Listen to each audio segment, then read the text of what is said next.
दोस्तों जरा सोचो, आप लगातार 3 साल तक एक गेम खेलो और उसका एंडिंग इतना बेकार हो कि आपको अपना सिर फोड़ने का मन करे। मैं हूं केनिची यामाडा, एक 35 साल का बेरोजगार सिंगल और कंगाल कॉर्पोरेट मजदूर। सच बताऊं तो मेरी रियल लाइफ पहले से ही किसी हेल मोड से कम नहीं थी, पर मुझे गेम्स में और भी एक्सट्रीम टॉर्चर चाहिए था। मैं चाहता था एक ऐसा गेम जिसे कंप्लीट करने में कम से कम 10 साल लगें। तो बस मैंने तुरंत एक ऐसे हार्डकोर वीडियो गेम की तलाश शुरू कर दी जिसकी बैलेंसिंग एकदम वाहियात और कचरा हो। जैसे ही मैंने सर्च मारा, मेरी स्क्रीन पर एक मिस्टीरियस फैंटेसी वर्ल्ड का एड पॉपअप हो गया। एक अननोन कंपनी मुझे स्वॉर्ड्स और मैजिक की दुनिया में एक एंडलेस गेम खेलने का ऑफर दे रही थी। भाई तुम्हारा भाई तुरंत इंप्रेस हो गया। मैंने डिफिकल्टी लेवल्स चेक किए, इजी, नॉर्मल और एक अजीब सा हेल मोड। डिस्क्रिप्शन में साफ लिखा था कि इस मोड को चुनने वाले को भयंकर पछतावा होगा। लाइक सीरियसली, मुझे चैलेंज कर रहे हो? हेल मोड में लेवल अप करने के लिए नॉर्मल मोड से 100 गुना ज्यादा एक्सपीरियंस चाहिए था। ये सुनकर आम इंसान डर जाए, पर अपन तो गेमर है ना बॉस। मैंने बिना सोचे हेल मोड सिलेक्ट कर लिया। वहां बहुत सारे कैरेक्टर क्लासेस थे, स्वॉर्ड्समैन, स्पीयरमैन, हीरो और यहाँ तक कि डेमन लॉर्ड भी। पर मेरी नजर एक अजीब क्लास पर अटकी, समनर। सबसे मजेदार बात यह थी कि इसकी डिफिकल्टी रेटिंग बाकी सबसे हाई थी और ये अभी अल्फा टेस्टिंग में था। मुझे पता नहीं मैं इसे सिलेक्ट भी कैसे कर पा रहा था, पर मैंने सोचा क्यों नहीं, let's be a lab rat, और मैंने स्टार्ट बटन पर क्लिक कर दिया। क्लिक करते ही बूम, मैं अपने रूम से डायरेक्ट गायब। पहले तो मुझे लगा जैसे मैं किसी गर्म ब्लैंकेट में लपेटा हुआ हूं, काफी रिलैक्सिंग फील हो रहा था। पर अचानक से जगह एकदम टाइट होने लगी और मेरा सांस लेना मुश्किल हो गया। दोस्तों, मैं मजाक नहीं कर रहा, मैं लिटरली इसेकाई होकर एक न्यूली बॉर्न बेबी बन चुका था। रीइंकार्नेशन का एकदम लाइव एग्जाम्पल। जैसे ही मैं इस दुनिया में आया, मेरे नए बाप ने मुझे खुशी से उठा लिया।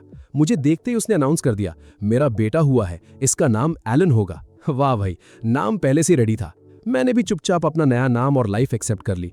कहाँ वो 35 साल का थका हारा केनिची और कहाँ ये क्यूट सा बेबी एलन।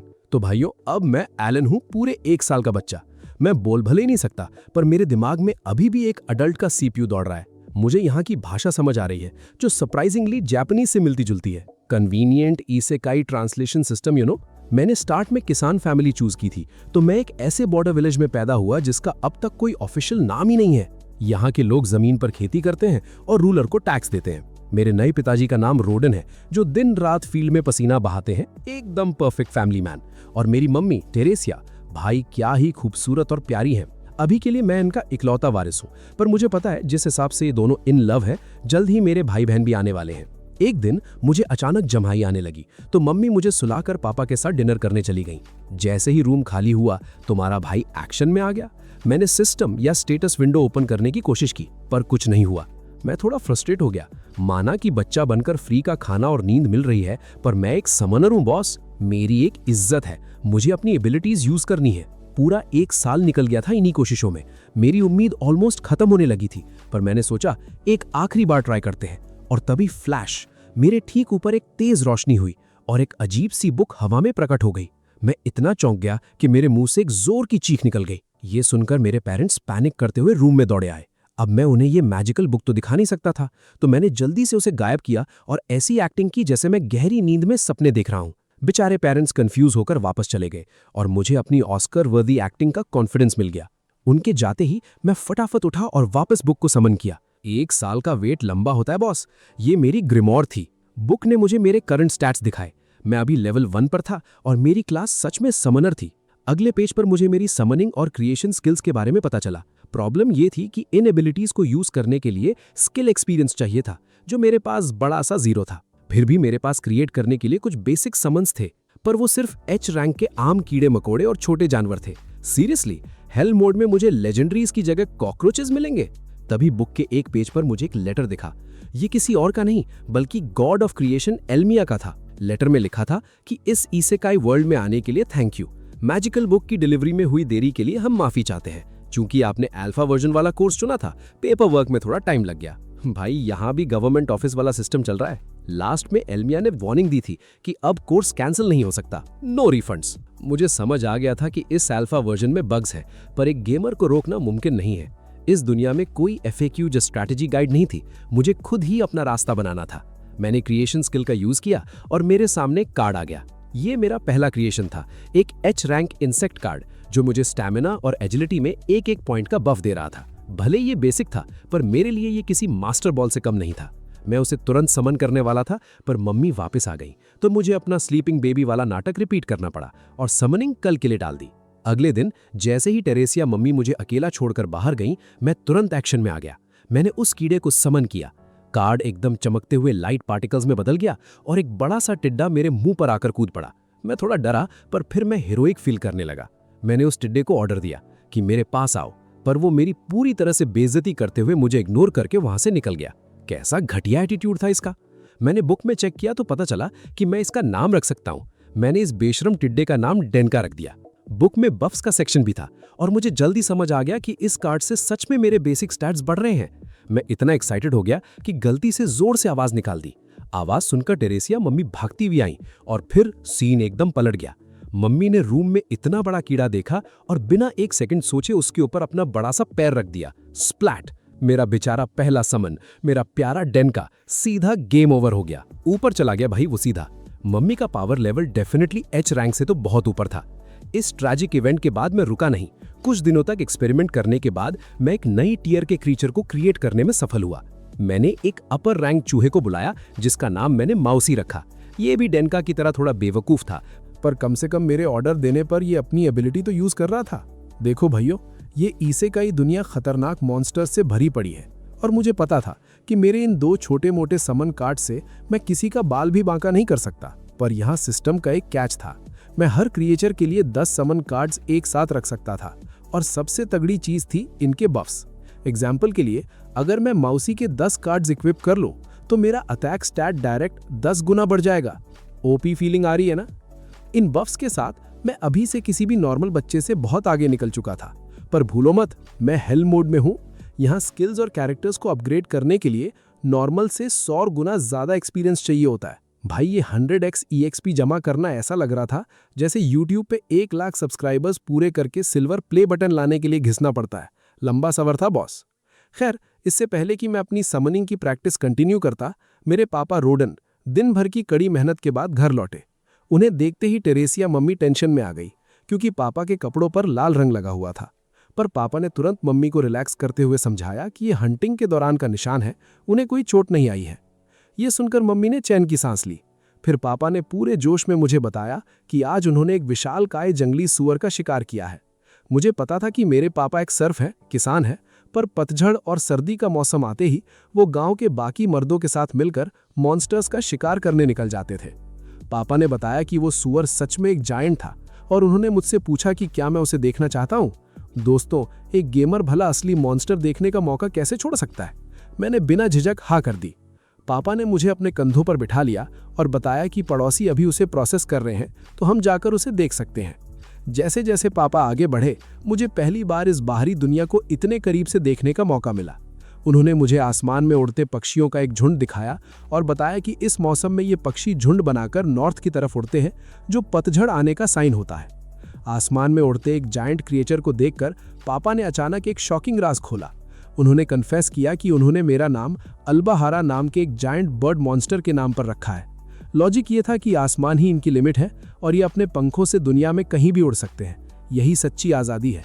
लॉजिक तो बड़ा कूल था, पर जब उन्होंने ये बात मम्मी को बताई थी तो मम्मी ने उनकी ऐसी क्लास लगाई थी ना, और भाई बच्चे का नाम एक मॉन्स्टर पे रखोगे तो डांट तो पड़ेगी ही। रास्ते में मैं पापा की बाहों में ही सो गया, पर जब मेरी आंखें खुली तो सामने उस विशालकाय सूअर को देखकर मेरी नींद उड़ गई। पापा ने मुझे उसके करीब जाने दिया और सच कहूं तो वो बहुत डरावना लग रहा था। मुझे रियलाइज हुआ कि मैं अपनी करंट स्टैट्स के साथ इतने बड़े जानवर को नहीं हरा सकता। तभी वहां गैडा नाम का एक आदमी आया और सबसे बोला, आज का हैवीवेट चैंपियन यहाँ है। वहां खड़े सभी लोग पापा के इस एपिक शिकार के लिए तालियां बजाने लगे। पापा अपनी आदत के अनुसार हम्बल बने रहे और बोले कि वो बस लकी थे। गैडा जानता था कि पापा बस नाटक कर रहे हैं, पर फिर उसकी नज़र मुझ पर पड़ी।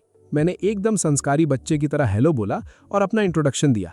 गैडा लिटरली चौंक गया क्योंकि मैं बस 1 साल का था। उसने बताया कि उसकी बेटी भी मेरे ही एज की है, पर वो इतनी वेल मैनर्ड बिल्कुल नहीं है। मैंने मौके का फायदा उठाकर पूछा कि क्या बड़े जंगली सूअर ताकतवर होते हैं। गैडा ने बताया कि ये सी रैंक के मॉन्स्टर्स होते हैं और इनको टपकाने के लिए कम से कम 20 मर्दों की ज़रूरत पड़ती है।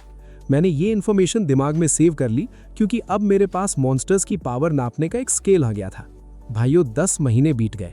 मैं अब लगभग 2 साल का हो चुका था और फाइनली मैंने समन लेवल 2 और क्रिएट लेवल 2 अनलॉक कर लिया था। इसके साथ ही मुझे एक्सपेंशन लेवल 1 मिल गया और ग्रिमोर का नोट्स फीचर भी अनलॉक हो गया। मेरे अंदर का गेमर फिर से जाग गया था। मैंने फुल एक्साइटमेंट में स्टैट्स पेज खोला और देखा कि अब मैं जी रैंक क्रिएचर कार्ड्स बना सकता हूँ।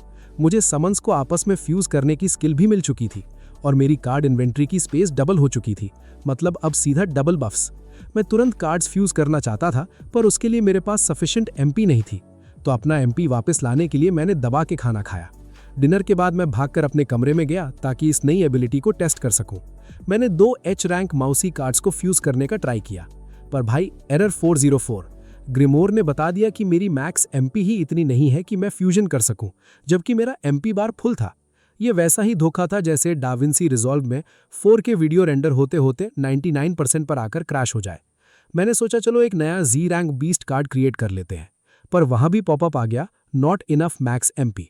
मतलब मैं ना तो कुछ फ्यूज कर सकता था, ना ही नया बना सकता था अपनी करंट मैक्स एमपी के साथ। खैर वक्त बीता और 3 साल की एज आते आते मेरे पास जी रैंक बीस्ट्स, कीड़े और पक्षियों के ढेर सारे कार्ड्स जमा हो गए थे। मैंने अपने 2 कार्ड्स को मिलाकर फाइनली एक जी रैंक का बर्ड कार्ड बनाया, जिसका नाम मैंने चैपी रखा। समन करते ही वो उड़कर मेरे कंधे पर बैठ गया।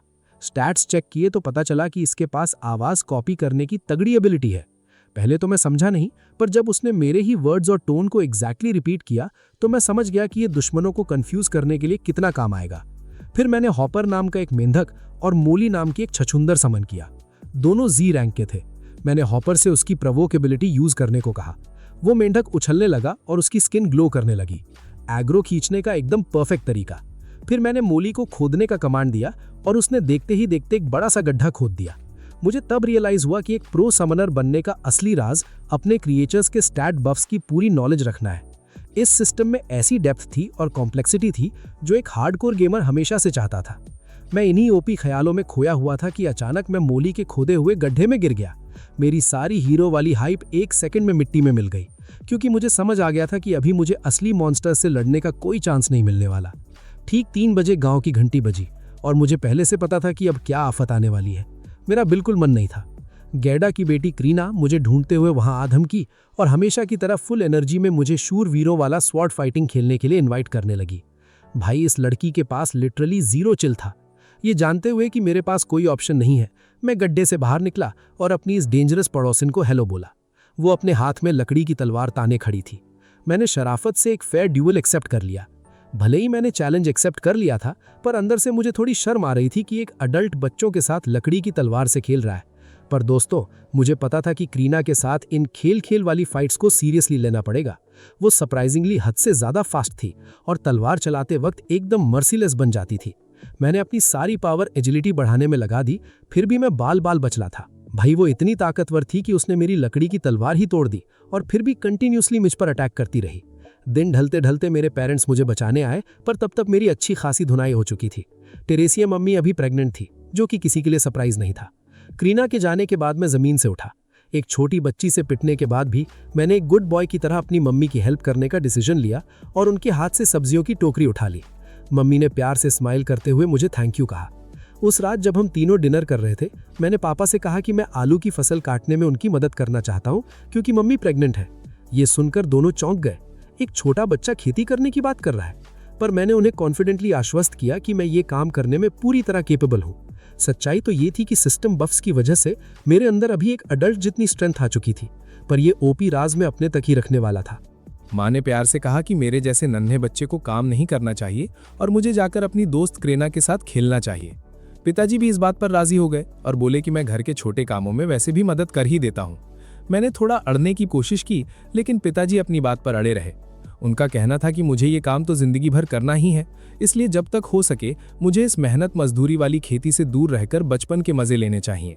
तभी मुझे एहसास हुआ कि हम लोग हमेशा के लिए इस सर्फिंग क्लास की गुलामी में फंसे रहने वाले हैं। वैसे भी खेतों में दिन भर पसीना बहाना घर के छोटे कामों से बिल्कुल अलग और जानलेवा है। मैं खुद भी इस नरक जैसे काम से बचना चाहता था और अपने 3 साल के बेटे को भी इस दलदल में नहीं झोंकना चाहता था, इसलिए मैंने अपने माता पिता का फैसला मान लिया। माँ पिताजी को खुशी हुई कि मैं समझदार हूँ। माँ ने बातों बातों में बताया कि मैं आजकल घर के पीछे वाले पेड़ पर पत्थर फेंकने की प्रैक्टिस क्यों कर रहा हूँ। जब पिताजी ने पूछा तो मैंने कह दिया कि बाहर जंगल में राक्षस हैं और मैं अपनी माँ की सुरक्षा के लिए ट्रेनिंग कर रहा हूँ।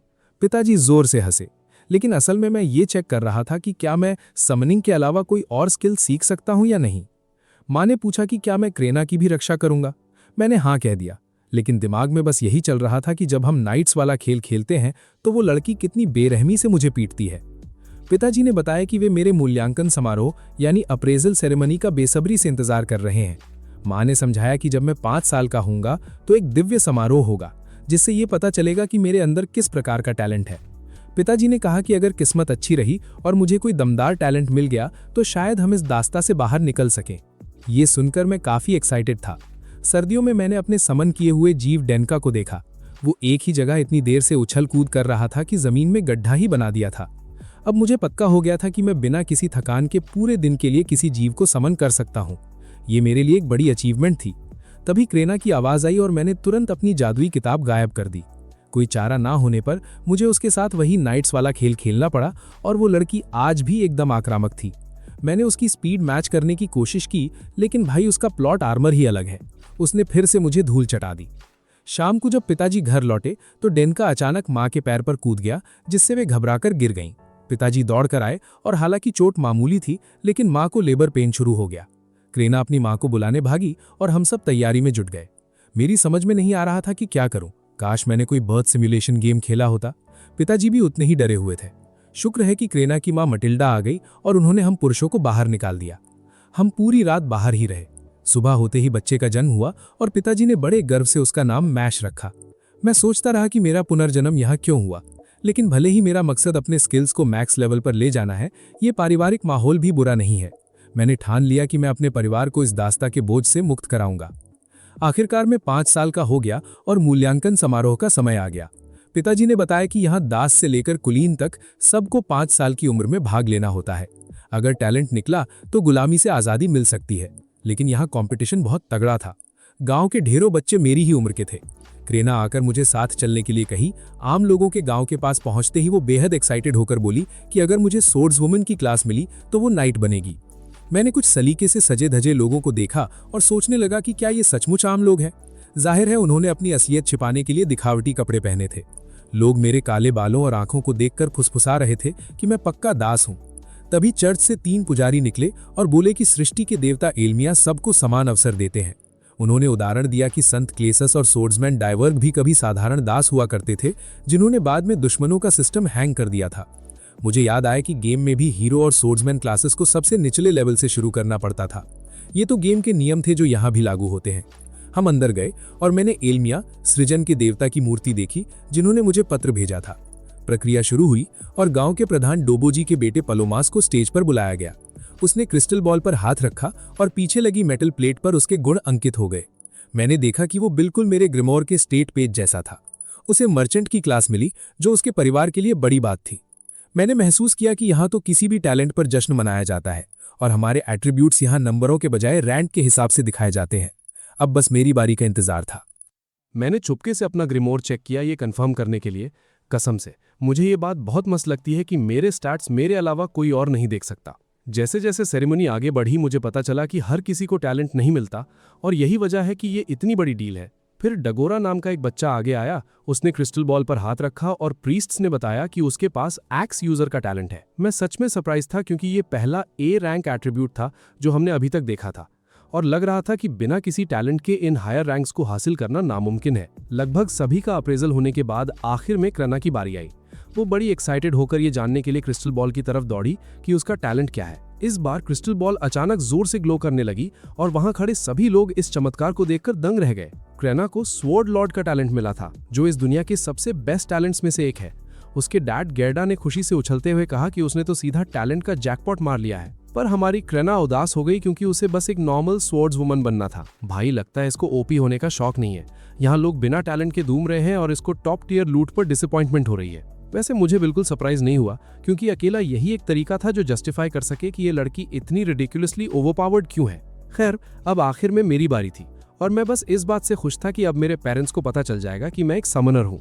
जैसे ही मैंने क्रिस्टल बॉल पर अपना हाथ रखा, वो अब तक की सबसे तेज रोशनी के साथ ग्लो हुई और उसके फोर्स ने मुझे पीछे धकेल दिया। मेरे डैड रोडन तुरंत घबराकर मेरे पास दौड़े, पर मैंने उन्हें आश्वासन दिया कि क्रेना की डेली बीटिंग इससे ज्यादा खतरनाक होती है। मैं जल्दी से उठा टैलेंट देखने के लिए। डैड ने प्रीस्ट से रिक्वेस्ट की कि हमें पढ़ना नहीं आता, तो अगर वो बता दें कि मेरा टैलेंट क्या है तो बड़ी मेहरबानी होगी।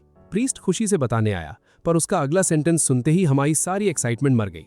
उसने अनाउंस किया कि मेरे पास कोई टैलेंट नहीं है। मुझे पता था कि कुछ गड़बड़ जरूर है, तो मैंने तुरंत खुद आकर उस मेटल प्लेट को चेक किया। तब मुझे दिखा कि जहां मेरा टैलेंट लिखा होना चाहिए था, वहां बस एक गार्बल्ड टेक्स्ट ग्लिच हो रखा था। मेरा तो मूड ही खराब हो गया। मैंने गॉड ऑफ क्रिएशन को इसके लिए गालियां दी कि भाई पहले अपना गेम ठीक से डीबग करना सीख ले, क्योंकि अब किसी को नहीं पता चलेगा कि मैं एक समनर हूं। भले ही मेरे पास कोई टैलेंट नहीं आया, फिर भी डैड मुझे घर वापस ले आए, जहां मॉम हमारा वेट कर रही थी। डिनर के दौरान डैड ने प्यार से बोला कि टैलेंट्स वैसे मैटर नहीं करते, क्योंकि मैं हमेशा उनकी जान और उनका गर्व रहूंगा। मॉम टेरेसिया ने भी अग्री किया।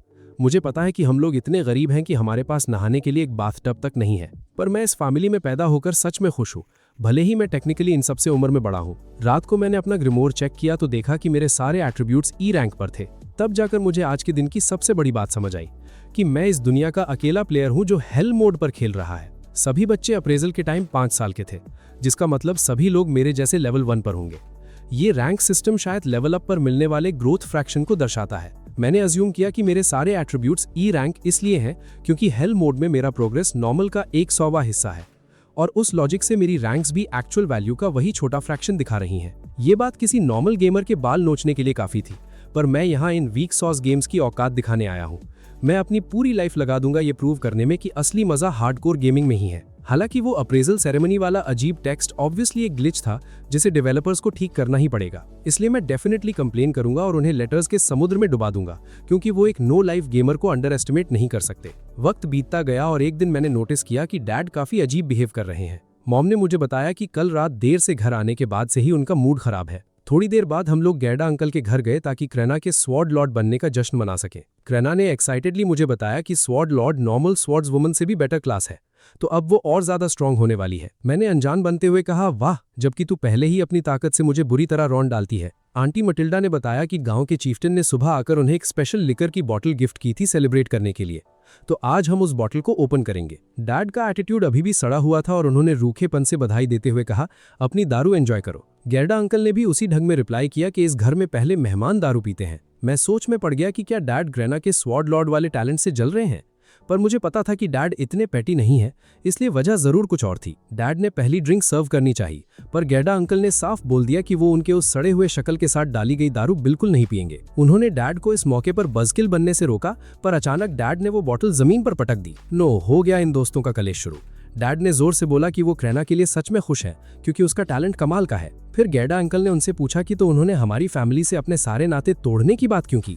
ये इन्फॉर्मेशन सुनकर वहां खड़े सभी लोग शॉक्ड रह गए। डैड ने समझाया कि वो खुद ऐसा नहीं करना चाहते, पर क्रेना का टैलेंट बहुत बड़ा है। वो आगे चलकर नाइटहुड ज्वाइन कर सकती है, देश की सेवा कर सकती है, यहाँ तक कि नोबिलिटी भी बन सकती है, और ऐसे लोगों को हम जैसे आम सर्व्स के साथ टाइम वेस्ट नहीं करना चाहिए। मुझे तुरंत समझ आ गया कि डैड एक्चुअली उनका बिना मांगा भला करने की कोशिश कर रहे थे। डैड जिद पर अड़े थे कि स्वॉर्ड लॉर्ड एक बड़ी डील है, पर गैडा अंकल ने ब्लंटली कह दिया कि इससे उनकी दोस्ती पर कोई फर्क नहीं पड़ता। मैं इनकी इस नौटंकी से पक चुका था, तो मैंने क्रेना को इशारा किया कि वो जाकर इन्हें शांत करवाए। क्रेना ने इंस्टेंटली अपनी वुडन स्वॉर्ड उठा ली। भाई, ये लड़की किसी दिन इन दोनों को पक्का निपटा देगी।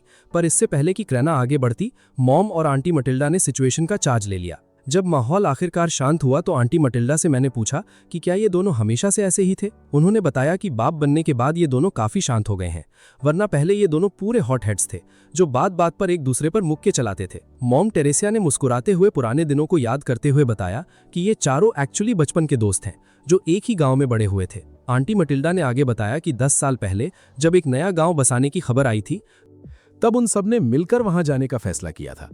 सिर्फ इतना ही नहीं, उन्होंने मिलकर अपने घर बनाने की भी प्लानिंग की थी। इसीलिए क्रीना का घर और रॉडन का घर लगभग एक जैसे दिखते हैं। रॉडन ने समझाया कि अलग अलग घर बनाने से अच्छा था कि दोनों को एक साथ खड़ा कर दिया जाए, मजदूर और सामान दोनों बच जाते। तभी गैडा ने तुरंत क्रेडिट लेने की कोशिश की और बोला कि सपोर्ट बीम्स उसने लगाई थी। रॉडन भी पीछे नहीं हटा और याद दिलाया कि दीवारें और फ्लोर उसने बनाए थे। गैडा ने फिर शराब का एक प्याला भरते हुए कहा कि शादी के दिन के बाद उसने आज तक कुछ नहीं पिया। गैडा हंसकर बोला कि उसका भी वही हाल है। और बस 2 मिनट पहले तक जो दोनों अपनी अपनी अचीवमेंट्स की दुकान खोलकर बैठे थे, वहीं थोड़ी देर बाद प्याला टकराकर पुराने दोस्तों की तरह हंसने लगे। कभी कभी लगता है दुनिया की आधी प्रॉब्लम्स बैठकर बात करने से सॉल्व हो सकती हैं और बाकी आधी किसी अच्छे ड्रिंक से। अगली सुबह सब लोग काम में लगे हुए थे कि तभी एक आदमी दौड़ता हुआ आया और बताया कि ऑर्डर ऑफ नाइट्स क्रीना से मिलने आ रहा है। ये सुनते ही गैडा और रॉडन अपने बच्चों को लेकर कॉमनर विलेज की तरफ निकल पड़े। मैं भी उनके साथ था। वहां पहुंचते ही मैंने देखा कि बहुत सारे लोग पहले से ही जमा हो चुके थे। सब क्रीना को देखना चाहते थे। एलन के रूप में मैं सोच रहा था कि लगता है क्रीना के सोर्ड लॉर्ड होने की खबर पूरे इलाके में फैल गई है। तभी अचानक डगोरा मेरे सामने आ गया। मैं उसे अप्रेजल सेरेमनी से पहचान गया। उसके पास अभी भी सिर्फ एक बड़ा सा डंडा था, लेकिन बी एक्स टैलेंट मिलते ही उसका कॉन्फिडेंस आसमान छू रहा था। वो मुझे देखकर बोला, तुम यहां क्या कर रहे हो? टैलेंटलेस लोगों की यहां कोई जगह नहीं। मैं कुछ बोल भी नहीं पाया था कि क्रीना तुरंत मेरे सामने आ गई। उसने गुस्से में कहा कि मैं यहां इसलिए हूं क्योंकि मैं स्ट्रांग हूं। डगोरा हंस पड़ा। उसने याद दिलाया कि मेरे सारे रैंक्स ई थे और मैं एक सर्फ हूं। क्रीना इतनी गुस्से में आ गई कि वो उस पर झपटने ही वाली थी, लेकिन गैडा ने उसे पकड़कर रोक लिया। इसी बीच विलेज चीफ्टन ने सबको बता दिया कि नाइट्स आ गए हैं। सारे लोग तुरंत रास्ता छोड़कर एक तरफ हो गए। मैंने देखा कि आगे चलने वाला आदमी कोई आम नाइट नहीं था, वो स्वॉर्ड मास्टर जेनत था। क्रीना की आंखें एक्साइटमेंट से चमक उठीं। 3 साल पहले हम दोनों सिर्फ खेल खेल में नाइट बनते थे और आज उसके सामने असली नाइट्स खड़े थे। क्रीना बिना डरे जेनत के पास पहुंच गई और बड़े गर्व से अपना परिचय दिया। मैं अंदर ही अंदर सोचने लगा कि कहीं आज के बाद वो गांव छोड़कर नाइट बनने तो नहीं चली जाएगी। गैडा ने जल्दी से जेनत को समझाया कि उसकी बेटी सिर्फ 5 साल की है। उसने अभी तक असली तलवार भी नहीं पकड़ी, इसीलिए उससे ज्यादा उम्मीद नहीं करनी चाहिए। लेकिन जेनत को इससे कोई फर्क नहीं पड़ा। उसने ठंडी आवाज में कहा कि अगर क्रीना सच में स्वॉर्ड लॉर्ड है तो उम्र मायने नहीं रखती, और अगर ये सब झूठ हुआ तो इसका मतलब बैरन ग्रेनवेल को बेवकूफ बनाने की कोशिश की गई है। गैडा का चेहरा तुरंत उतर गया। मैं तभी समझ गया था कि कुछ गड़बड़ है। जेनत ने सबको चेतावनी दी कि अप्रेजल रिजल्ट्स के साथ छेड़छाड़ करना बहुत बड़ा जुर्म है, इसीलिए क्रीना के टैलेंट को वेरीफाई करना जरूरी है। और वेरिफिकेशन के नाम पर उसने फेंसिंग ड्यूअल का ऐलान कर दिया। गैडा घबरा गया। उसने हाथ जोड़कर कहा कि उसकी बेटी पर दया की जाए, लेकिन जेनत ने सीधा जवाब दिया कि ड्यूअल होगा, मना करने का कोई ऑप्शन नहीं।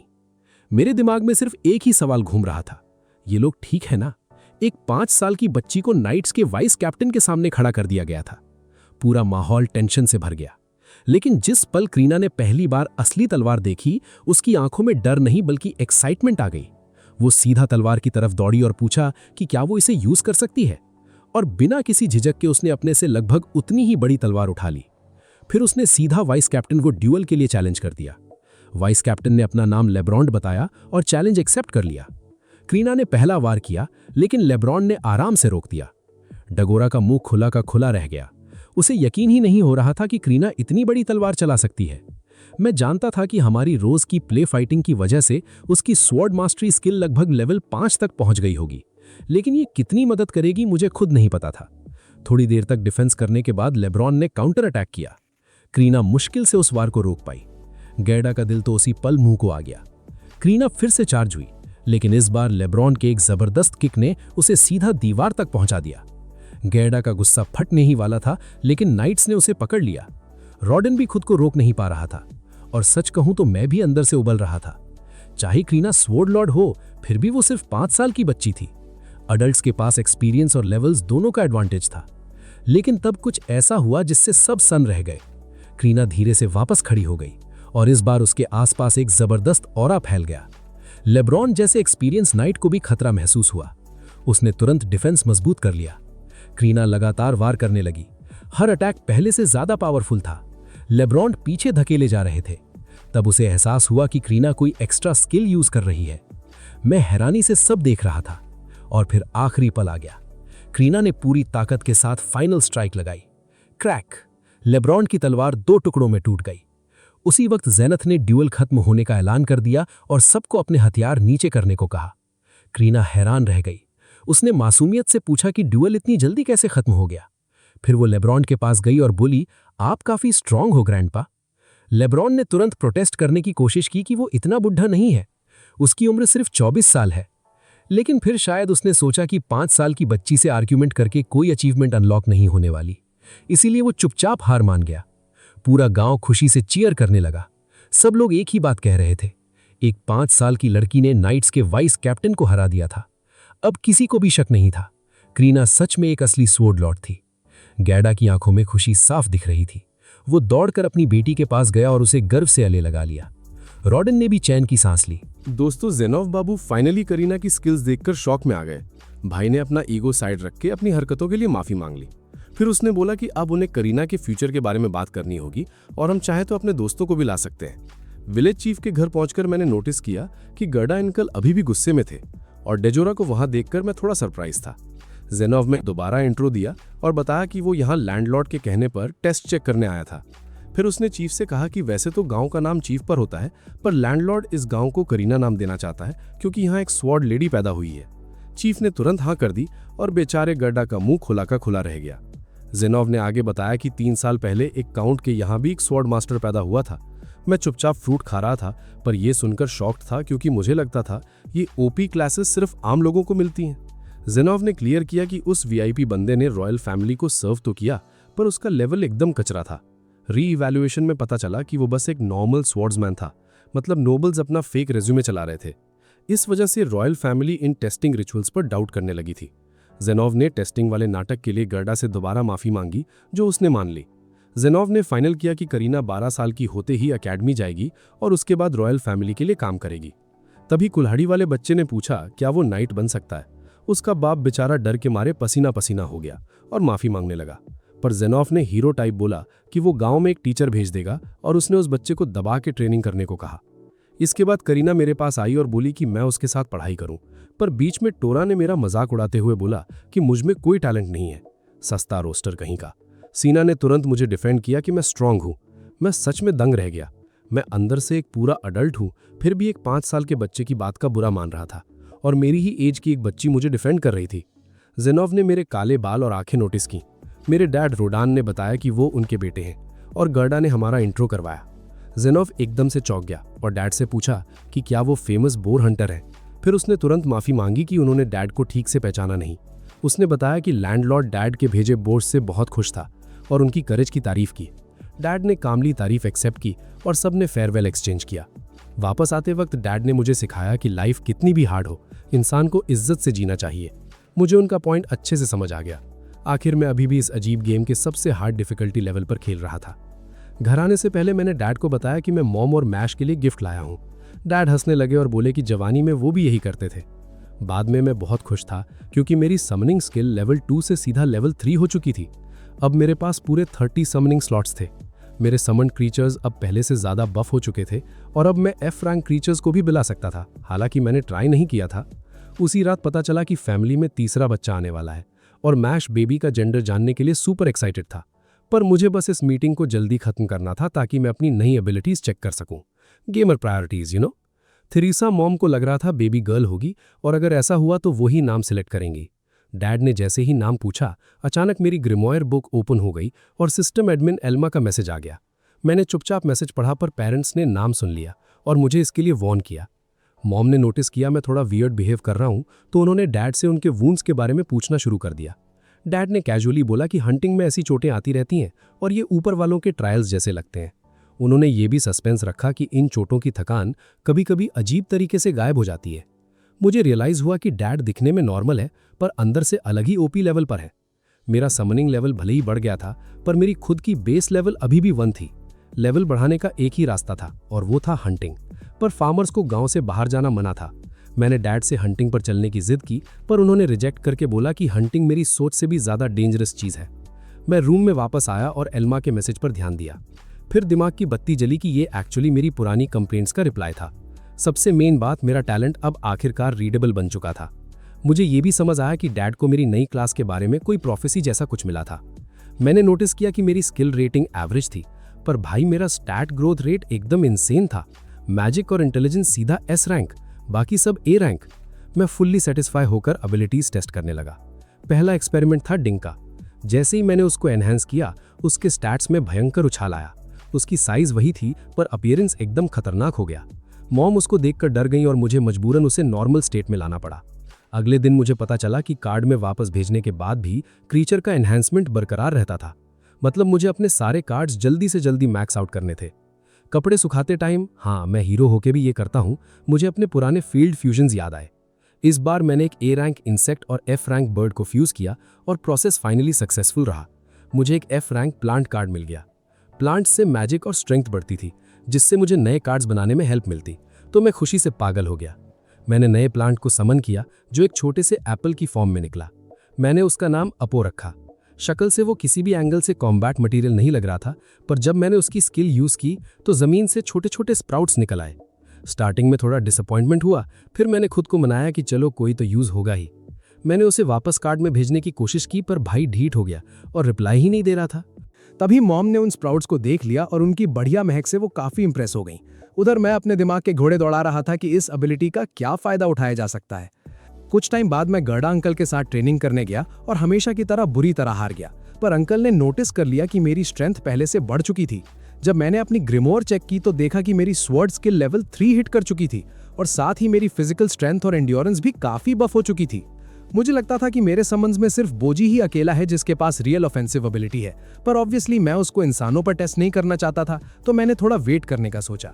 उसके बाद मैं अपना लेवल बढ़ाने के लिए बस पेड़ों पर पत्थर फेंकता रहा। पूरा बॉडी थक कर चूर हो गया था, पर मैं रुका नहीं, क्योंकि इस सिस्टम का कुछ भरोसा नहीं, अगला लेवल अप कब आएगा किसको पता।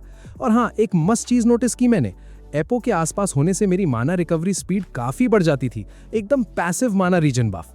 फिर एक दिन आई वो बरसात वाली रात। डैड को घर आने में बहुत लेट हो गया था। कुछ देर बाद गांव वाले उन्हें बुरी तरह घायल हालत में उठाकर लाए। उन्होंने बताया कि एक खतरनाक वाइल्ड बोर ने उनकी ऐसी हालत की है। वूंड को रोकने के लिए उन्होंने वूंड को आग से जला दिया था। भाई, मिडीवल दुनिया के नुस्खे। उन्होंने बताया कि डैड की जान एक रेयर फ्लावर की वजह से बची जो उनकी ट्रीटमेंट में यूज हुआ था। कुछ लोग फालतू में फार्मर्स को ब्लेम करने लगे, पर असली बात यह थी कि विलेज चीफ ने खुद उन्हें हंट ज्वाइन करने को बोला था, क्योंकि उसे मीट चाहिए था। गांव के सारे नल्ले लोग मेरे डैड की स्ट्रेंथ पर डिपेंड थे, पर जब अटैक हुआ तो आधे से ज्यादा मर्द डर के मारे वहां से पतली गली पकड़ के निकल लिए। सिर्फ मेरे डैड वहां रुके और उन फट्टू लोगों को बचाने के लिए अकेले फाइट की, और इसी वजह से उन्हें इतनी हैवी डैमेज आई। अगली सुबह जब डैड होश में आए और उन्होंने फैमिली का हालचाल पूछा तो मेरे अंदर का गेमर थोड़ा शांत हुआ। मुझे रियलाइज हुआ कि मैं अब तक इस दुनिया को सिर्फ एक गेम की तरह देख रहा था, जहां मेरा सिंगल फोकस सिर्फ ओपी बनना और अपने स्टैट्स बढ़ाना था। पर अब मुझे उस हार्श रियलिटी का थप्पड़ पड़ा जिसमें मेरी फैमिली एक्चुअली जी रही थी। ये कोई सिमुलेशन नहीं था। गर्डा अंकल हमारे हिस्से का मीट लेकर आए और आगे भी हेल्प करने का प्रॉमिस किया। डैड ने उन्हें थैंक यू बोला, पर उस मोमेंट पर मैंने खुद से कसम खा ली कि अब मैं अपनी फैमिली को खुद प्रोटेक्ट करूंगा, चाहे जो हो जाए। मैंने डैड के खेतों वाले काम में हाथ बटाना शुरू कर दिया और मेरी एबनॉर्मल स्ट्रेंथ देखकर सबके होश उड़ गए थे। मैंने डिसाइड कर लिया था कि अब मैं बच्चों की तरह बिहेव नहीं करूंगा। मैंने और ज्यादा स्ट्रांग बनने के लिए अपने माना का एक बड़ा हिस्सा सैक्रिफाइस किया और अपना पूरा ध्यान फैमिली की सेफ्टी पर लगा दिया। गर्डा अंकल के साथ आलू निकालते टाइम मैंने एक और स्कैम नोटिस किया। फसल का 60% हिस्सा सीधा विलेज चीफ के पास जाता था। भाई, ये कैसा टैक्स सिस्टम है? इसी वजह से गांव वालों को सर्दियों में भूखे मरना पड़ता था। बाद में वो विलेज चीफ और उसका बेटा माफी मांगने आए। उसका बेटा तो लिटरली घुटनों पर बैठकर भीख मांग रहा था। भाई, इतना ओवर एक्टिंग। मुझे वो सीन देखकर थोड़ा क्रिंज फील हो रहा था, पर डैड ने बड़े आराम से उसको आगे से केयरफुली रहने को बोल दिया। मैं ये देखकर शॉक था कि कॉम्पेंसेशन के नाम पर डैड को कितना सारा गोल्ड मिला था। हालांकि मॉम अभी भी उन लोगों पर गुस्से में थी। खैर, थोड़े टाइम बाद माहौल शांत हुआ और सारे फार्मर्स हमारी हेल्प करने आने लगे। मैंने खुद के लिए एक छोटा सा फील्ड बनाया और डक्स को अट्रैक्ट करने के लिए अपनी समन बियाना को बुलाया, पर यहाँ मेरा प्लान बुरी तरह फ्लॉप हो गया। डक्स की जगह वहां अचानक से एक खतरनाक सी रैंक मॉन्स्टर टपक पड़ा और उसने बिना किसी मेहनत के मेरी समन को एक ही बाइट में गायब कर दिया। एक सेकंड के लिए तो मेरे अंदर आवाज आई, भाग ले भाई, पर फिर मैंने डिसाइड किया कि नहीं, इसको तो मैं ही निपटाऊंगा। मैंने अपनी लकड़ी की तलवार और पत्थरों से धमाधम अटैक किया, पर उस बॉस मॉन्स्टर पर एक स्क्रैच भी नहीं आया। फिर मैंने बोजी को समन किया, पर उससे भी घंटा कुछ फर्क नहीं पड़ा। उस मोमेंट पर मुझे एक बहुत बड़ा ड्रॉबैक समझ में आया कि अगर मेरे समन्स डाउन हो जाते हैं तो मैं खुद फिजिकली बहुत वीक हो जाता हूँ। ये कैसा नर्व सिस्टम है? मैं बस हारने ही वाला था कि बिल्कुल लास्ट सेकंड पर मैंने उसके अटैक को किसी तरह ब्लॉक कर लिया। बिना टाइम वेस्ट किए मैंने अपने चेस पीसेस को समन किया और उन्हें उस मॉन्स्टर की एनर्जी एब्जॉर्ब करने पर लगा दिया। इससे मुझे थोड़ा सा सांस लेने का टाइम मिल गया। जैसे ही मेरी थोड़ी स्ट्रेंथ रिकवर हुई, मैंने सीधा गियोप को समन करके अपना काउंटर अटैक शुरू कर दिया। एक जबरदस्त और ओपी स्ट्राइक, और फाइनली मैंने उस मॉन्स्टर का गेम ओवर कर ही दिया। मेरी ग्रिमोयर पर नोटिफिकेशन चमका, 100 एक्सपीरियंस पॉइंट्स गेन्ड। भाई, उस टाइम जो खुशी मिली है ना, मैं बता नहीं सकता। मैं उस जॉइंट मॉन्स्टर की बॉडी को उठाकर घर वापस आया और सबको पूरी स्टोरी सुनाई। बस मैंने थोड़ा झूठ बोल दिया कि ये उड़ते हुए मैंने इसको लपक लिया।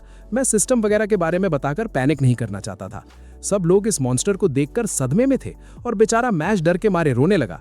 गर्डा अंकल मेरी हंटिंग टेक्निक सुनकर पूरा कंफ्यूज थे। उन्होंने मेरी चोटों के बारे में पूछा तो मैंने कैजुअली बोल दिया कि अरे अंकल, लड़ते टाइम ध्यान ही नहीं गया। वो मेरी इस फेक बात पर मान गए और उस मॉन्स्टर की बॉडी को प्रोसेस करने लगे।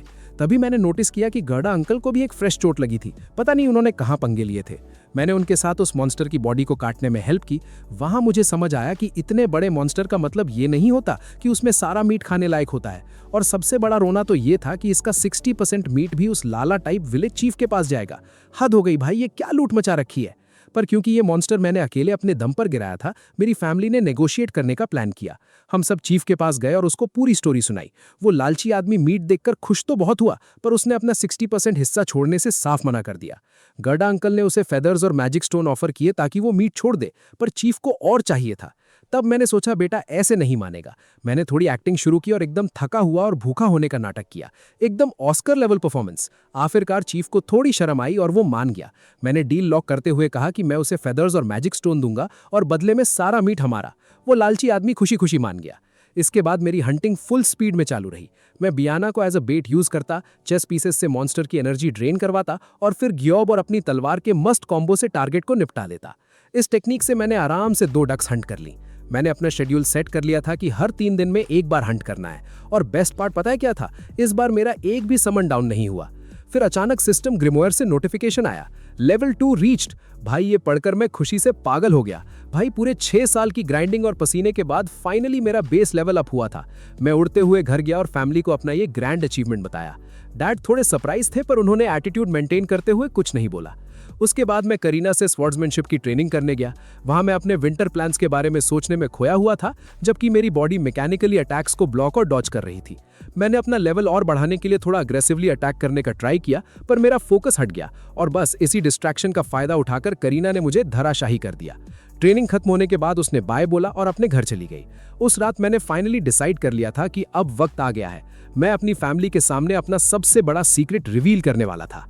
मैंने उन्हें बताया कि जब मैं 1 साल का था तभी मुझे एक प्रोफेसी मिल गई थी। ये सुनकर मेरे पेरेंट्स एकदम शॉक में चले गए। डैड यानी रोडान ने तुरंत पूछा कि क्या ये किसी रूलर यानी ऊपर वाले की तरफ से आई थी। मैंने हाँ बोला और थोड़ा फ्लेक्स करते हुए ऐड किया कि मेरे पास बाकी लोगों से कहीं ज्यादा विजडम और पावर है। पर साथ ही मैंने ये भी चिपका दिया कि मुझे जो ट्रायल मिला है वो 100 लोगों के कंबाइंड ट्रायल से भी ज्यादा हार्ड है। हेल मोड कैसा होता है इनको क्या पता। ये सुनकर मेरे पेरेंट्स काफी इमोशनल हो गए और रोने लगे। वो रूलर्स से मेरे ऊपर रहम खाने की दुआ करने लगे। डैड ने मुझसे पूछा कि क्या मैंने अपने ट्रायल का फर्स्ट स्टेज क्लियर कर लिया है, क्योंकि उन्होंने नोटिस कर लिया था कि मेरे फेस का स्कार अब गायब हो चुका था। मैं थोड़ा सरप्राइज हुआ कि इनको कैसे पता, पर फिर डैड ने बताया कि अपनी जवानी में उन्होंने भी कुछ ऐसा ही एक्सपीरियंस फेस किया था। मतलब डैड भी अपने टाइम के मेन कैरेक्टर रह चुके हैं। मॉम ने पूछा कि आखिर इस सब का फाइनल रिजल्ट क्या निकला। मैंने उन्हें बताया कि 2 महीने पहले मुझे रूलर ऑफ क्रिएशन से एक नई प्रोफेसी मिली थी। मैंने थोड़ा सिस्टम को एक्सप्लेन करते हुए बोला कि मेरे वीक स्टैट्स का रीजन मेरी स्लो ग्रोथ है और मेरा टैलेंट एकदम नया और यूनिक है, इसी वजह से बाकी लोगों को वो दिखता नहीं है। डैड और ज्यादा डिटेल्स जानना चाहते थे, पर मैंने आगे एक्टिंग चालू रखी और बोल दिया कि मुझे खुद भी ये सब पूरी तरह समझ नहीं आ रहा है। असलियत में मैं जानबूझकर बहुत सारी डिटेल्स हाइड कर रहा था ताकि कोई मुझे एकदम से खतरनाक ना समझ ले। ओवर पावर्ड होना ठीक है, पर बेवजह शक पैदा करना नहीं। मॉम ने चिंता में मुझे गले लगा लिया और डैड ने पूछा कि अब मेरा आगे का प्लान क्या है। मैंने कॉन्फिडेंटली बोला कि मैं इसी रास्ते पर आगे बढ़ूंगा। डैड ने कहा कि अगर कभी हेल्प चाहिए हो तो बिना सोचे मांग लेना, पर साथ ही उन्होंने स्ट्रिक्ट वार्निंग दी कि ये सीक्रेट अभी किसी और को मत बताना। उन्होंने सिर्फ गिल्डा आंटी को बताने की परमिशन दी। जैसे जैसे टाइम बीता, मैं गिल्डा आंटी की मीट कट करने में हेल्प करने लगा। आंटी ने मुझे बताया कि उन्हें बहुत पहले से ही लगता था कि मैं कोई नॉर्मल बच्चा नहीं हूँ। भाई स्मार्ट लोग हर जगह है इस गाँव में। उसके बाद हम मीट बेचने शहर गए। वहां मैंने पूछा कि हमारी फैमिली और बाकी ऑर्डिनरी फार्मर्स में क्या डिफरेंस है। तब मुझे असली स्कैम समझ में आया। मेन डिफरेंस उन हाई टैक्सेस का था जो हम लोग पे करते थे। मुझे पता चला कि हम विलेज चीफ को 3 गोल्ड कॉइन्स देते हैं और हर बच्चे पर 1 एक्स्ट्रा गोल्ड कॉइन चार्ज लगता है। जब मैंने पूछा कि क्या हम दोबारा ऑर्डिनरी फार्मर्स बन सकते हैं, तो पता चला कि उसके लिए 10 गोल्ड कॉइन्स देने पड़ेंगे। ये लाला लोग सब जगह धंधा खोल के बैठे हैं। मैंने अपना गेमर वाला मैथ लगाया और कैलकुलेट किया कि मेरी फैमिली को इस डेट से फ्री होने के लिए टोटल 50 गोल्ड कॉइन्स लगेंगे। हमने मीट बेचा और बदले में सॉल्ट और फ्रूट्स खरीदे। मैंने एक प्रॉपर आरपीजी मर्चेंट की तरह अपनी बुक में प्राइसेस रिकॉर्ड करना शुरू किया, अलग अलग कॉइन्स की वैल्यू समझी और कैलकुलेट करने लगा कि मुझे वो पैसा जमा करने के लिए कितनी बार हंटिंग पर जाना पड़ेगा। उसके बाद मैंने हीलिंग मेथड्स के बारे में सर्च किया और कुछ यूजफुल मेडिसिनल प्लांट्स के शेप्स याद कर लिए।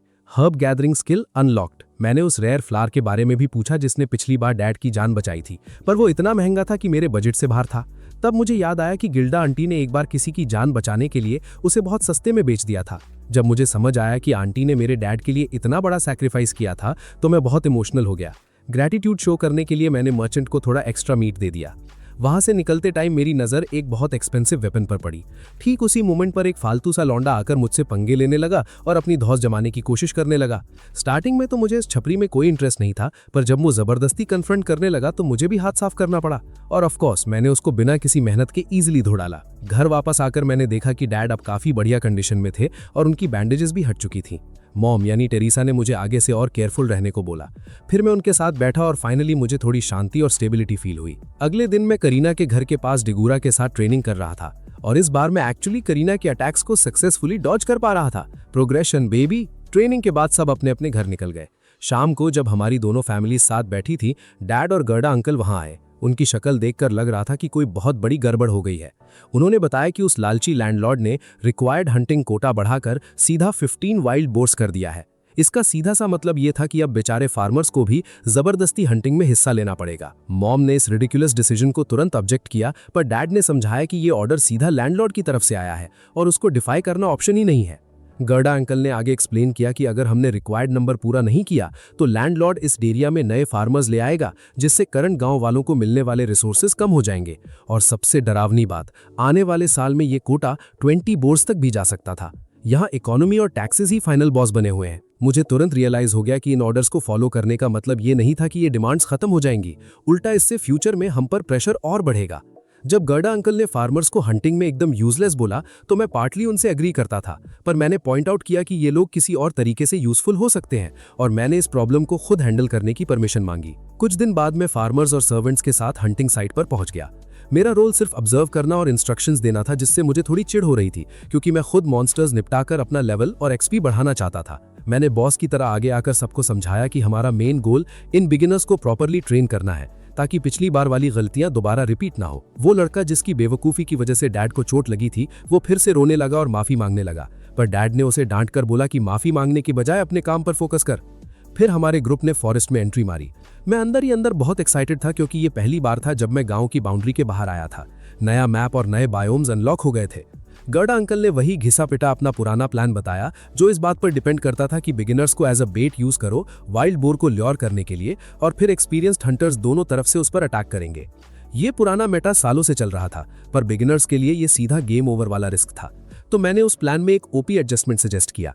मेरा आइडिया ये था कि जब तक वो बीस्ट वीक नहीं होता तब तक बिगिनर्स डेंजर जोन से दूर रहेंगे।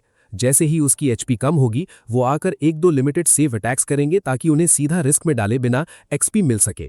ये स्ट्रैटेजी एकदम सक्सेसफुल रही और हमने उस बोर को बहुत आराम से एलिमिनेट कर दिया। सभी बिगिनर्स भी लेवल अप हो गए। हालांकि इस फाइट में मुझे कोई एक्सपी नहीं मिला, पर अपनी बनाई हुई स्ट्रैटेजी को फ्लॉलेसली वर्क करते देख मुझे नेक्स्ट लेवल सेटिस्फैक्शन मिला। अगले दिन मुझे पता चला कि उनमें से एक आदमी ने टेम्पररी हंटिंग रोक दी थी क्योंकि उसकी वाइफ प्रेग्नेंट थी। मैंने मौका देखकर चौका मारा और उसके साथ एक अग्रीमेंट सेट कर लिया। डील ये थी कि मैं जो डक्स हंट करूंगा वो उन्हें प्रॉपरली बुचर करेगा और बदले में मैं उसे मीट का एक हिस्सा दूंगा। एकदम फेयर ट्रेड। मेरा अल्टीमेट गोल क्लियर था। मुझे किसी भी हालत में वो 50 डिनार्स जमा करने थे ताकि मैं अपनी फैमिली की लिविंग कंडीशंस को परमानेंटली अपग्रेड कर सकूं। अब से रियल ग्राइंडिंग शुरू। हंटिंग कैंपेन्स पूरी स्पीड में चलते रहे और बिगिनर्स की गिनती भी लगातार बढ़ती गई।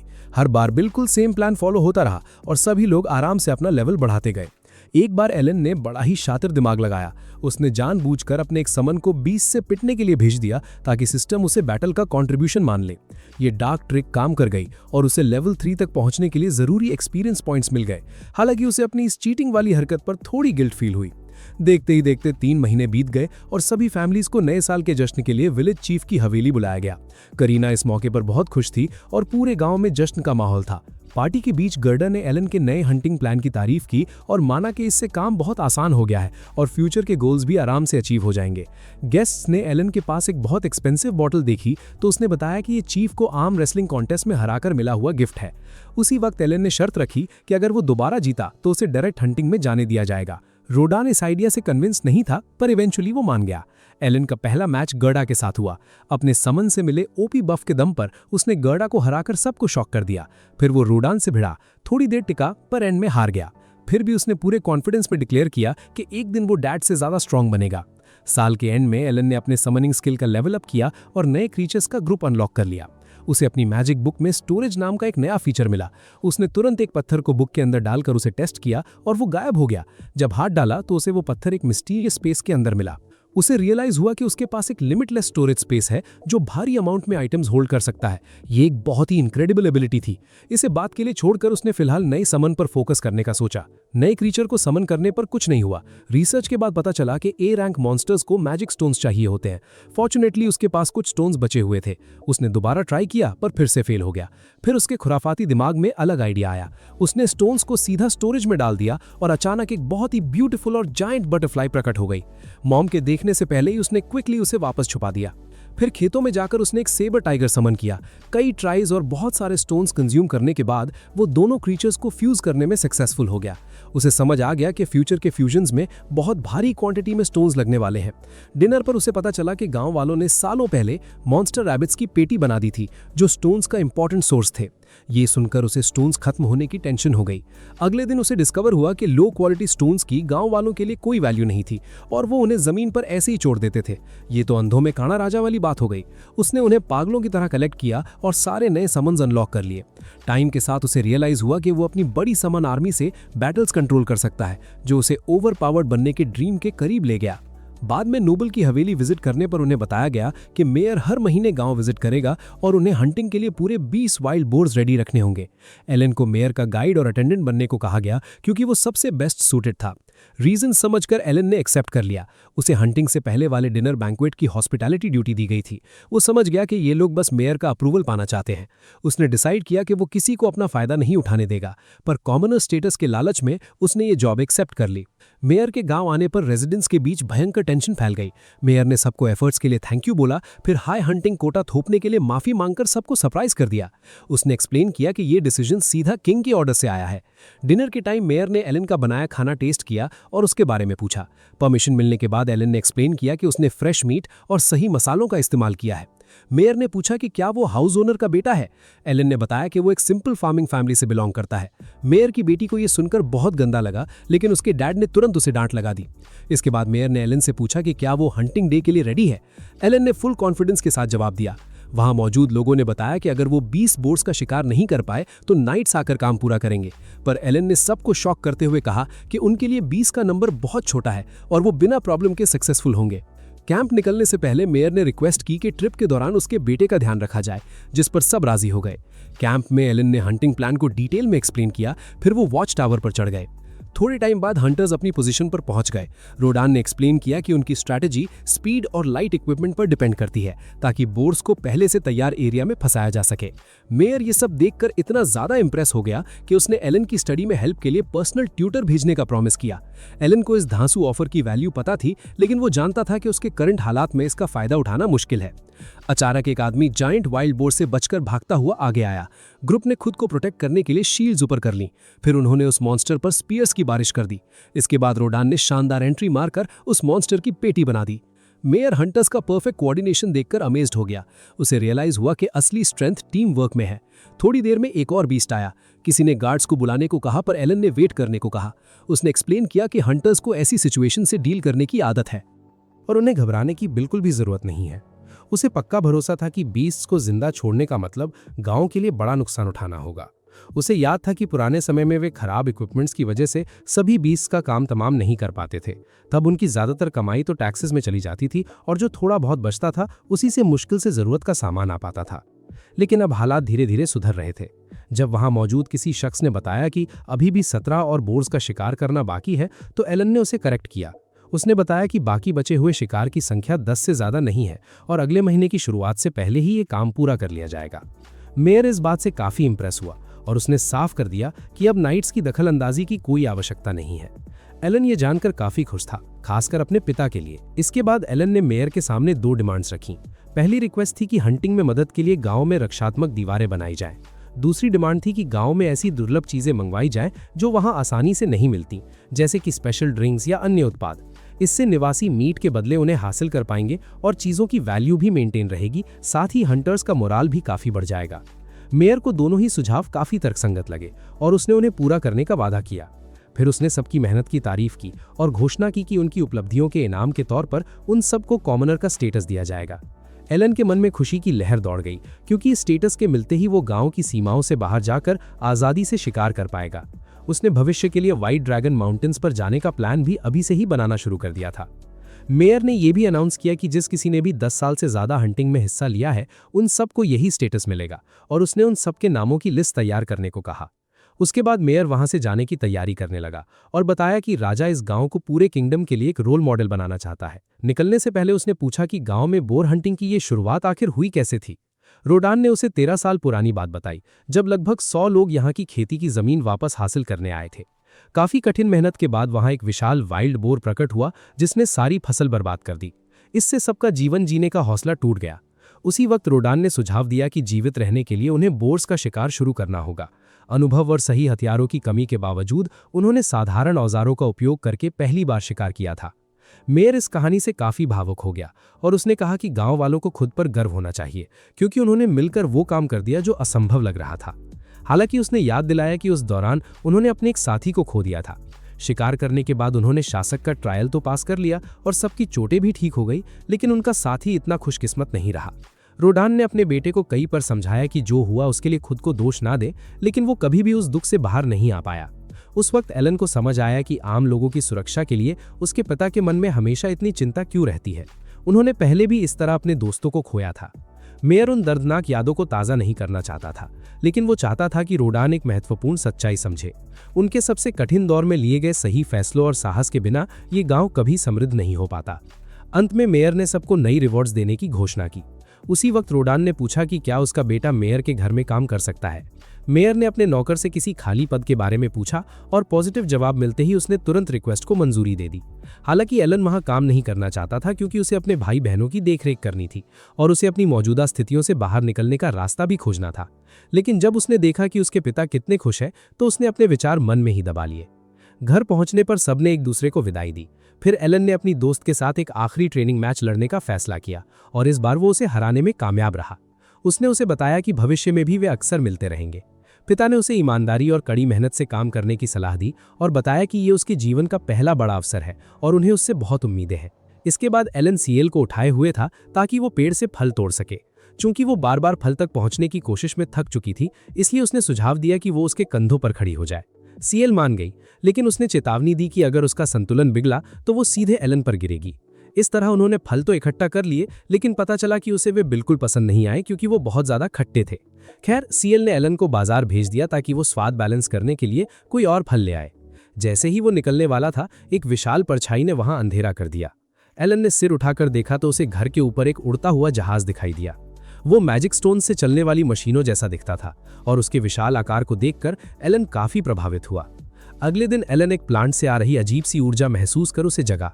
उसने उसके स्टैट्स चेक किए और पाया कि एक एफ रैंक का था और दूसरा ए रैंक का, जो उसे काफी एक्साइटेड कर गया। लेकिन कुछ भी करने से पहले वो नाश्ता करने गया। डाइनिंग रूम में उसकी मुलाकात हेड बटलर रिल से हुई। रिल ने पूछा कि क्या उसे सीएल की देखरेख में काम करने की आदत हो गई है।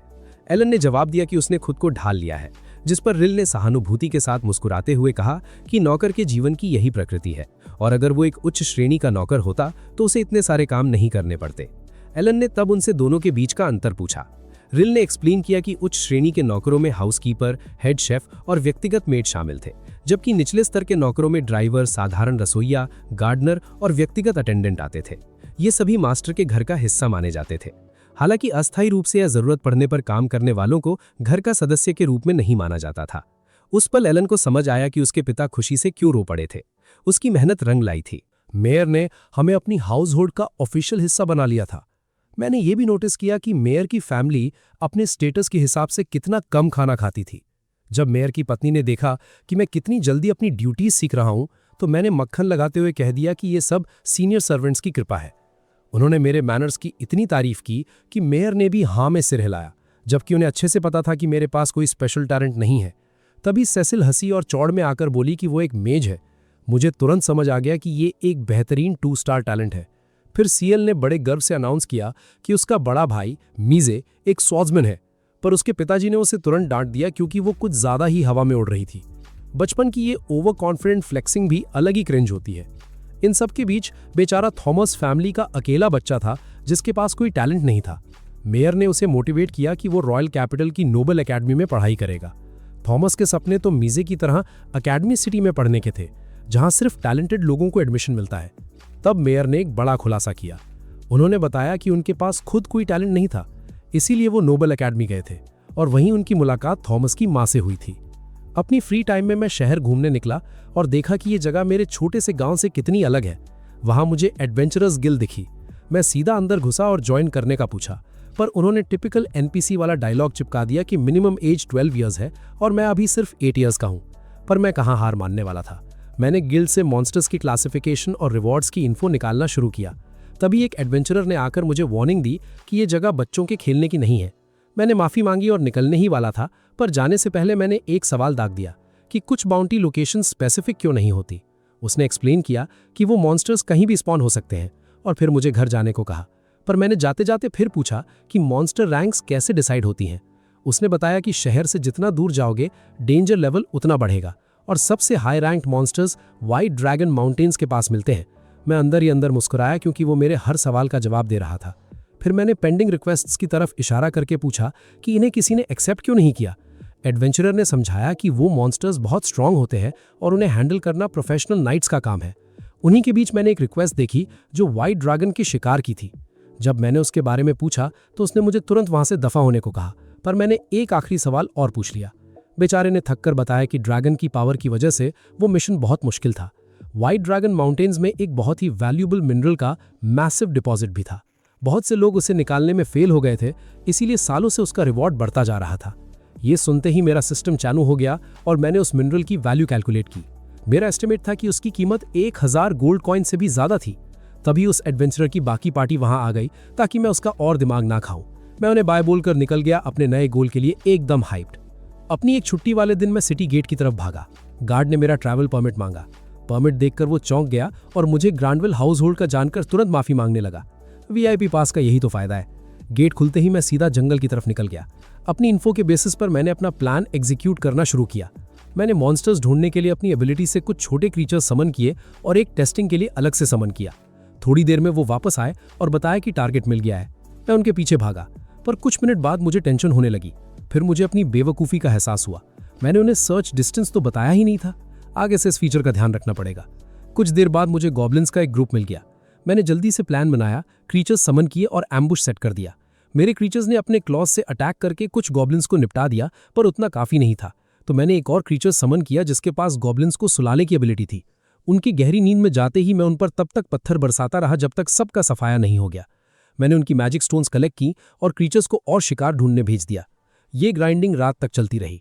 जब मैं रुका तो मैंने देखा कि मैंने टोटल 16,000 एक्सपीरियंस पॉइंट्स गैदर कर लिए थे, जिससे मेरा लेवल 2 बार अपग्रेड हो गया। मुझे ये भी पता चला कि नए स्लीव स्पेल वाले क्रीचर का सक्सेस रेट 80% था और एक रूल समझ आया, वीक मैजिक स्टोन से पावरफुल क्रीचर्स समन नहीं होते और पावरफुल से वीक भी नहीं। इस गेम मैकेनिक को समझकर मैं और एक्सपीरियंस फार्म करना चाहता था, पर जिन बर्ड्स पर मैं डिपेंड कर रहा था वो हिली तक नहीं, क्योंकि वो नॉकटर्नल क्रीचर्स नहीं थी। मैं उनका यूज करके सिटी लौटना चाहता था, पर अब मैं जंगल में पूरी तरह से भटक गया था। किसी और दिन मैंने अपने अटैक को स्ट्रॉन्ग करने के लिए कुछ आयरन बॉल्स खरीदी। लगातार ग्राइंडिंग से मैं आखिरकार लेवल 12 पर पहुंच गया। मेरी स्ट्रैटेजी एकदम सिंपल थी, वीक मॉन्स्टर्स से एक्सपीरियंस गैदर करो और अपना इक्विपमेंट बफ करते रहो। घर लौटने पर हेड बटलर ने मुझे सीधा मेयर के पास ले जाकर चौंका दिया। मेयर ने मेरी परफॉर्मेंस की तारीफ की, पर पूछा कि मैं फ्री टाइम में क्या कर रहा हूं। मैंने सच्चाई उगल दी कि मैं मॉन्स्टर्स का शिकार करता हूं क्योंकि शिकारियों का खून मेरी रगों में दौड़ता है। थोड़ा ओवर ड्रामेटिक मेन कैरेक्टर वाला डायलॉग था, पर बोलने में बहुत कूल लगा। मेयर सिचुएशन समझ गए, पर उन्होंने मुझसे उन हॉर्न रैबिट्स के बारे में पूछा जिनका मैं शिकार कर रहा था। सबको लग रहा था कि मैं बस ट्रेनिंग कर रहा हूं और वो कंफर्म करना चाहते थे कि मैं अपना परमिट ब्लैक में तो नहीं बेच रहा। मैंने एक्सप्लेन किया कि मैं रैबिट्स को हराने के बाद बस वहां डिस्पोज कर रहा था। तभी मेयर ने मुझे एक डील दी। उन्होंने बताया कि ग्रैंडविल टेरिटरी उन रैबिट्स का मीट 1 सिल्वर कॉइन पर सैक के हिसाब से खरीदेगी। पैसिव इनकम शुरू। मैंने उन्हें दिल से शुक्रिया अदा किया। एक और दिन मैंने एक साथ 100 गॉब्लिन्स की रेड मारने का प्लान बनाया, पर इस बार मेरे क्रीचर्स बहुत ही टेंस हालत में वापस लौटे। मैं रीजन चेक करने भागा तो देखा कि एडवेंचरर्स गिल्ड के कुछ लोग गॉब्लिन से भिड़ रहे हैं। उनमें वो गिल्ड वाला अंकल भी था। क्योंकि वो इंजर्ड था, मैंने अपनी आयरन बॉल्स का यूज करके उनकी हेल्प की। मैं नहीं चाहता था कि कोई मेरे समन क्रीचर्स को देखे, इसीलिए मैंने सिर्फ नाइफ से क्लोज कॉम्बैट फाइट ली। लेवल 12 हिट करने का फायदा ये था कि मेरी अटैक पावर और स्पीड दोनों 300 पॉइंट्स क्रॉस कर चुकी थी, एकदम ओवरपावर्ड। इस स्टैट बूस्ट की वजह से मैंने अकेले ही सारे गॉब्लिन्स को एलिमिनेट कर दिया। जैसे ही लास्ट गॉब्लिन गिरा, एक वाइट बालों वाली लड़की भागती हुई अपने साथी के पास आई। वो बेचारा बुरी तरह घायल था। लड़की ने प्रीस्टेस से उसे हील करने की विनती की, लेकिन दोस्तों एनिमे का क्लासिक यूजलेस हीलर ट्रोप यहाँ चालू हो गया। प्रीस्टेस का मैजिक पावर उसी वक्त खत्म हो गया। भाई जब सबसे ज्यादा जरूरत होती है तभी इनका सिस्टम हैंग कर जाता है। जब वो लड़की रोते हुए रेवन को हिम्मत रखने को कह रही थी, तभी एलन मसीहा बनकर पहुंच गया। उसने मैजिक बुक से हेल्थ पॉइंट्स रिस्टोर करने की एबिलिटी वाला रेयर लाइफ लीफ निकाला। एलन ने चुपचाप पत्ते को रेवन के पेट पर रखा, वो चमका और अगले ही पल घाव भर गया। रेवन का सिस्टम रीसेट होकर वो होश में आ गया। लड़कियों के पूछने पर उसने कंफर्म किया कि वो बिल्कुल ठीक है। एलन की नजर रीटा की चोट पर पड़ी। उसने एक और लाइफ लीफ से उसे भी हील किया। रीटा इतने महंगे आइटम से हिचकिचा रही थी, पर एलन ने उसे शांत किया और टेंशन ना लेने को कहा। रेवन ने खुद को फॉर्मली इंट्रोड्यूस किया। उसने बताया कि वो वही लड़का है जो गिल्ड में मिला था। रेवन ने जान बचाने के लिए एलन का शुक्रिया कहा। एलन ने कूल अंदाज में कहा कि शुक्रिया की जरूरत नहीं। वो जाने वाला था, पर रेवन ने उसे रोककर एहसान का बदला चुकाने की जिद की। एलन ने इनाम से इनकार किया क्योंकि उसे गोल्स के लिए एक्सपीरियंस पॉइंट्स जमा करने थे। फिर उसने शर्त रखी कि कोई उसके बारे में किसी को नहीं बताएगा।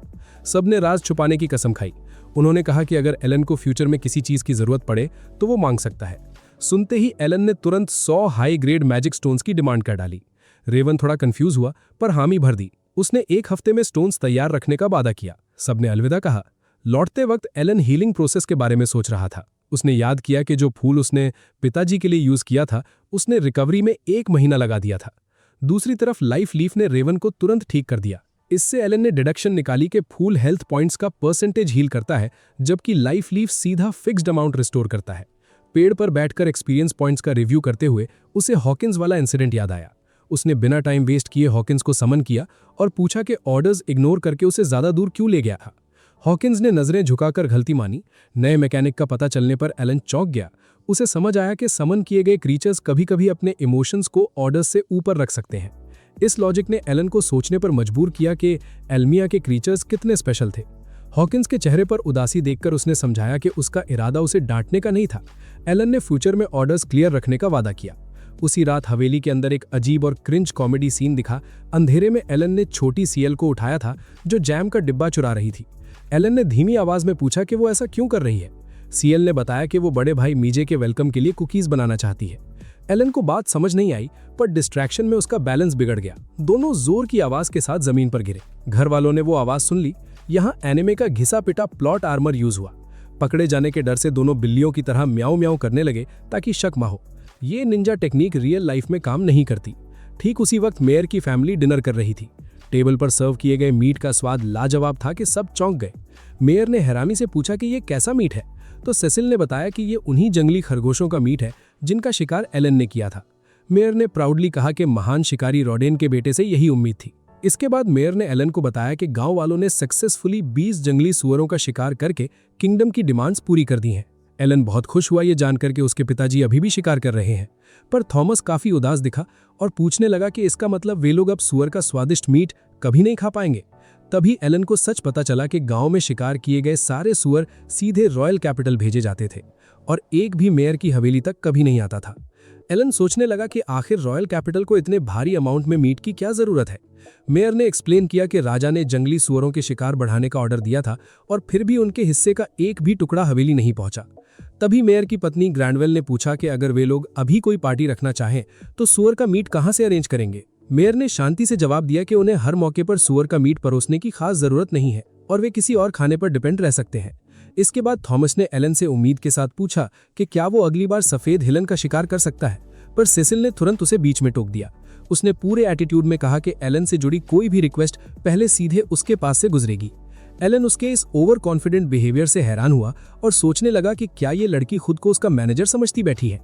थॉमस की मां ने उस टॉपिक को खत्म करने की कोशिश की और कहा कि ऐसी रिक्वेस्ट के लिए ये सही वक्त नहीं है, पर एलन ने बीच में आकर थॉमस से पक्का वादा कर लिया कि वो आज ही उसके लिए एक सफेद हिरन का शिकार जरूर करेगा। इस बात पर कमरे में मौजूद सब लोग खुशी से झूम उठे। एलन ने सबको आराम से एक्सप्लेन किया कि वो सफेद हिरन का रैंक बिल्कुल उन्हीं जंगली सूरों जैसा था जिनका शिकारी पीछा करते हैं। इसके बाद वो हिरन को ढूंढने जंगल में निकल गया। जल्द ही ईगल उड़कर वापस लौट आया और उसने अपडेट दी कि उसे सफेद हिरन फाइनली मिल गया है। एलन तुरंत उस एग्जैक्ट लोकेशन पर पहुंचने के लिए तेजी से चलने लगा। वहां पहुंचते ही वो एकदम चौंक गया क्योंकि उस अकेले हिरन ने अभी अभी बेरहमी से गॉब्लिन्स के एक पूरे ग्रुप की पेटी बना दी थी। जब वो उसके करीब गया तो उसने अपनी आंखों से नोटिस किया कि इस जानवर का फिजिकल साइज एबनॉर्मली ह्यूज था। वो क्लियरली कोई ऑर्डिनरी जानवर नहीं था, जिससे एलएनएस आने वाले खतरनाक एपिक क्लैश के लिए और भी ज्यादा एक्साइटेड हो गया। लोगों की आम सोच से बिल्कुल अलग, एलन ने उस भारी भरकम सफेद हिरन का शिकार करने के लिए अपना मास्टर प्लान एग्जीक्यूट करना शुरू कर दिया ताकि फाइनली उसका गेम ओवर किया जा सके। इसी के साथ आज का ये पार्ट यहीं समाप्त होता है। नेक्स्ट पार्ट पर काम जोरों शोरों से चल रहा है। दोस्तों, आपके कमेंट्स ही मेरा मोटिवेशन है, तो अपना प्यार जरूर दिखाएं ताकि मैं जल्द से जल्द अगला एपिसोड ला सकूं। मैं हर एक कमेंट पढ़ता हूं और रिप्लाई करने की पूरी कोशिश करता हूं, इसलिए अपने विचार नीचे कमेंट्स में जरूर शेयर करें। अब मिलते हैं नेक्स्ट पार्ट में, तब तक स्क्रीन पर आ रही दूसरी एनिमे वीडियोस को एंजॉय करें।